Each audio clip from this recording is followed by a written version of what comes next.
Hello and welcome to this podcast, Flourish, with Deepthi and me, Selva. Whoever you are, wherever you are from, and whatever you do, this is the show that will help you to not just restart confidently, but also thrive and flourish in your second careers. We both are returnees ourselves, with over 40 years of collective corporate experience. In this podcast, we'll deep dive into the world of returnees through our own experiences of restarting, both success and failure.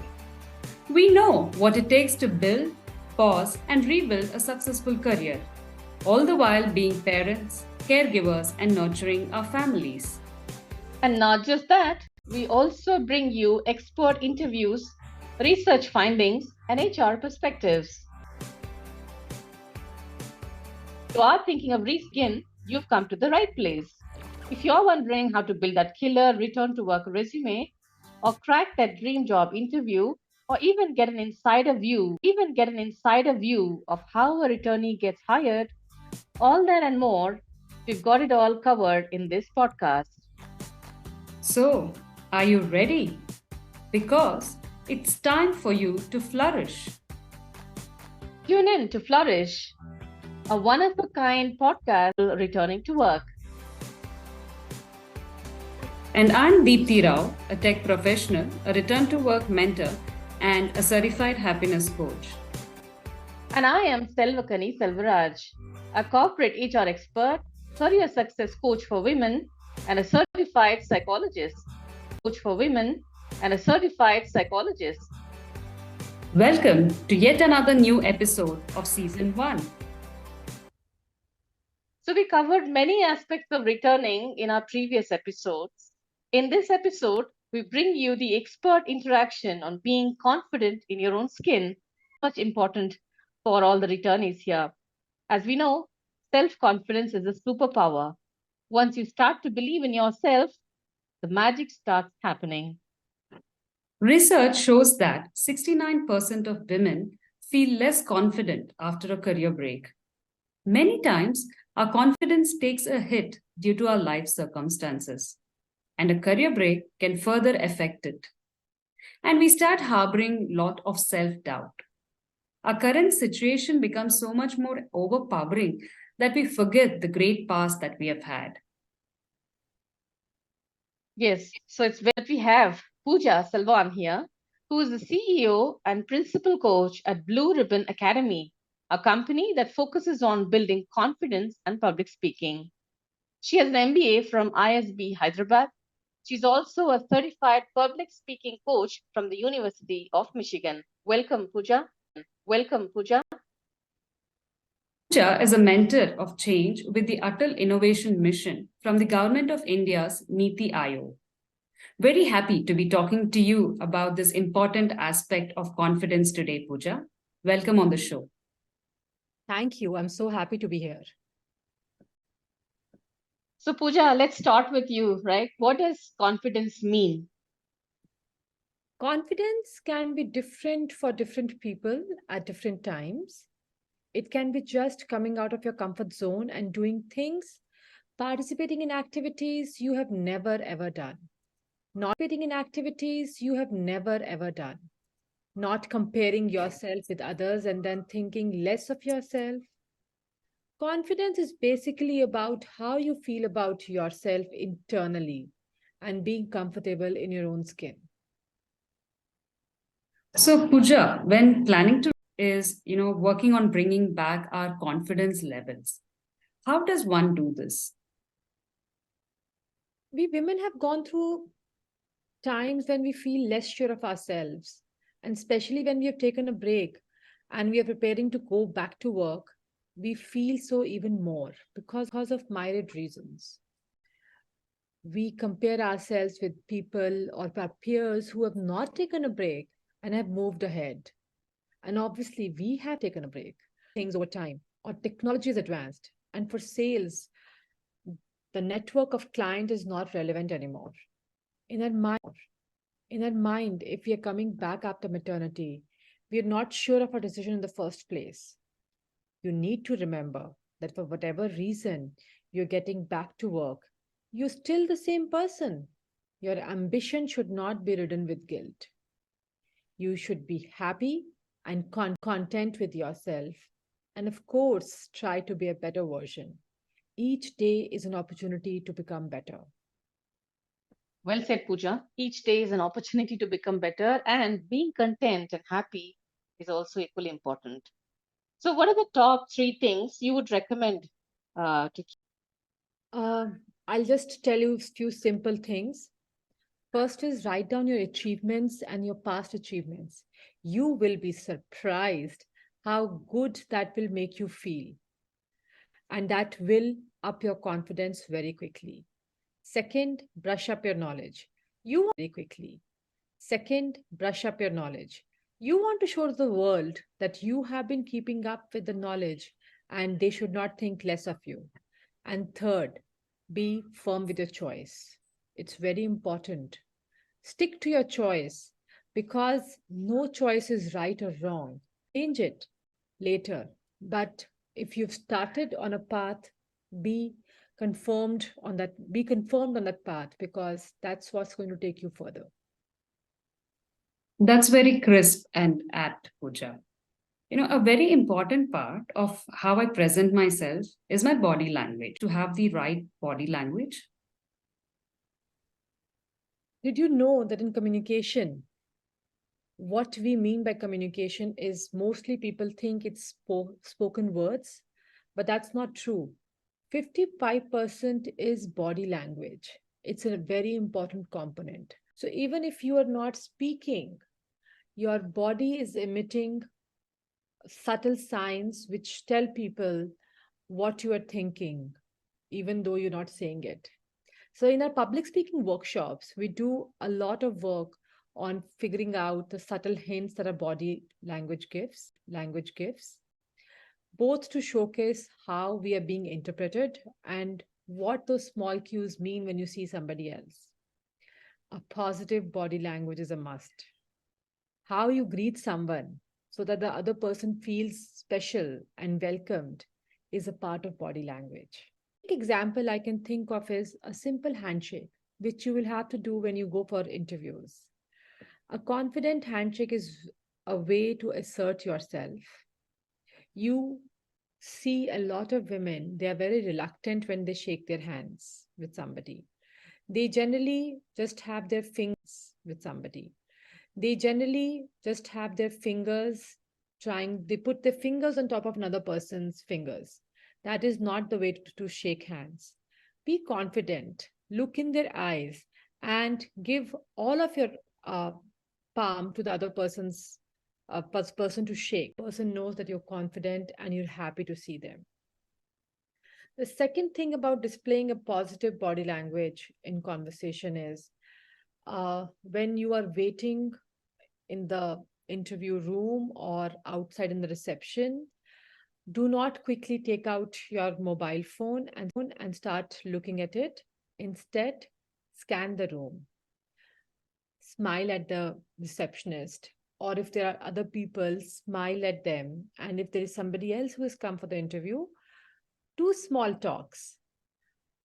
Scanning the room is very important because that's going to give you when you go inside. You are kind of assimilating that environment in yourself.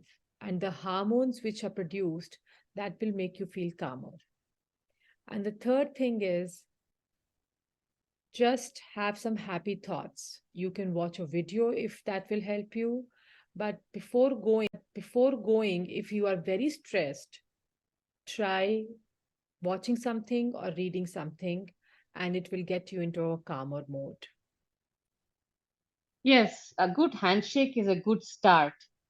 While displaying a positive body language is the first step one needs to be mindful about, like you said.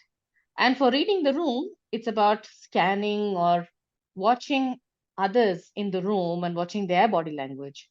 So, Pooja, how does one read others' body language at the workplace?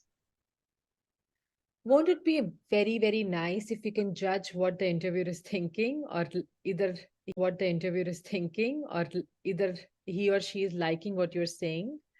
Well, of course, you will have a better chance if you can read their body language. So I'll give you a few quick tips to understand that. If the interviewer is nodding, it does not necessarily mean that they are in agreement, they are empathetic, or they understand your point of view.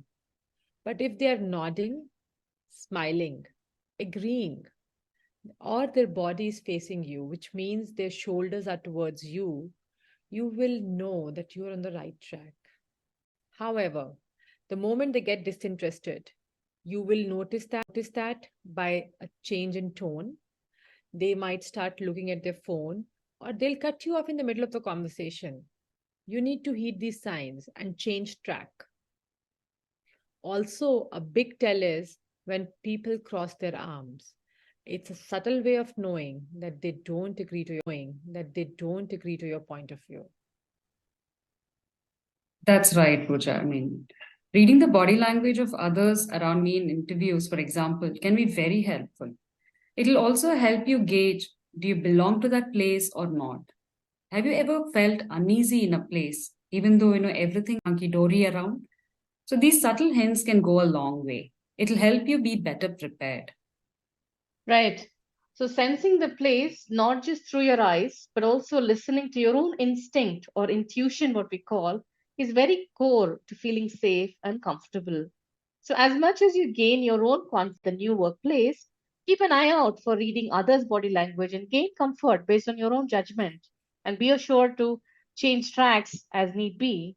For instance, in an interview settings, if the interviewer is in a hurry, I wouldn't recommend starting off with a chat about the weather.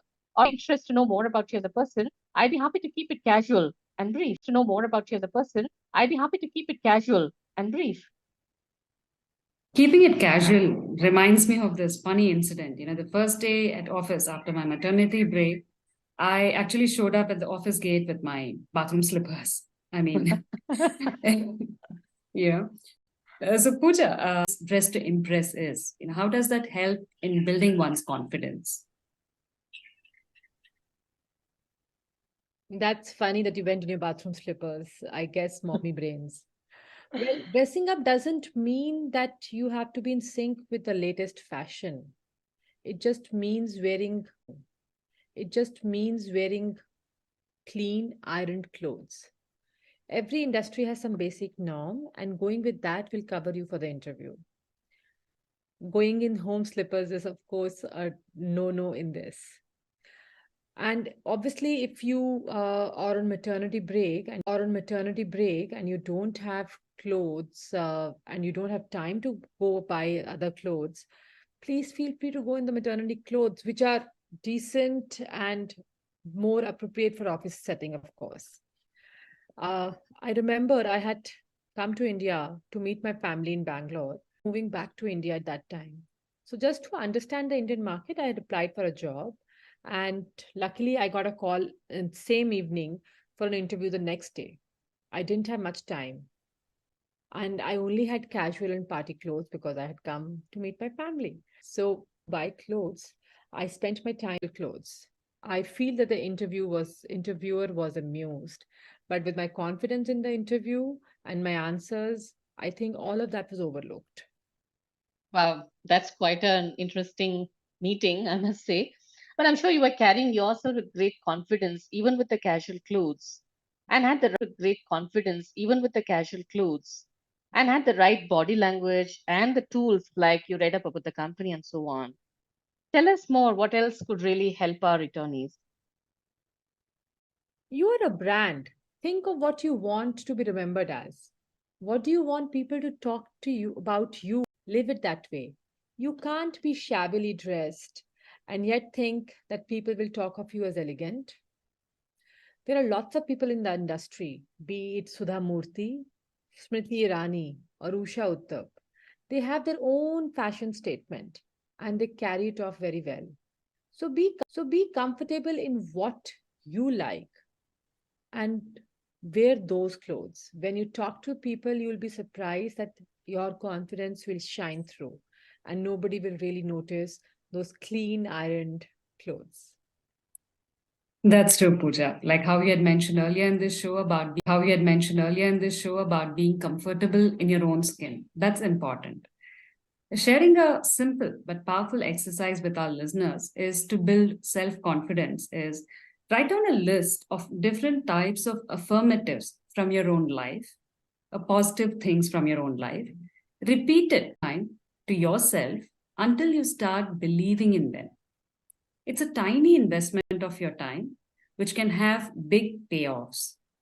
Absolutely, something that I do often whenever in doubt, more specifically. I remind myself of all the great feedback my mentors and supervisors, or all the great feedback my mentors and supervisors or my great colleagues had given in the past.